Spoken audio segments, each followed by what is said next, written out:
Lahore high court ने धुआं छोड़ने वाली गाड़ियों को बंद करने का हुक्म दे दिया। लाहौर हाईकोर्ट के जस्टिस शाहिद करीम ने स्मोग और माहौलियाती आलूदगी के तदारक के लिए शहरी हारून फारूक समेत दीगर की दरख्वास्तों पर समाअत की।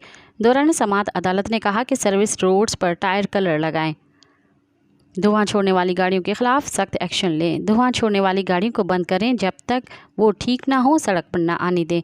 मेंबर जुडिशल कमीशन ने अदालत को आगाह किया कि टोलंटन मार्केट में मुर्दा मुर्गी का मसला बहुत बड़ा है। फूड अथॉरिटी ने 47,000 किलो मुर्दा मुर्गी पकड़ी है, लेकिन जो गाड़ियां मुर्दा मुर्गियों को ले जाती थी उसका कोई सुराग नहीं मिलता था। अब सेफ सिटी को इन गाड़ियों को ट्रैक के लिए लगा दिया गया है। मज़ीद ख़बरनि ऐं तफ़सीलात लाइ विज़िट कयो असांजी वेबसाइट www.awamiNewsHD.com ऐं ॾिसंदा रहो अवामी न्यूज़ HD।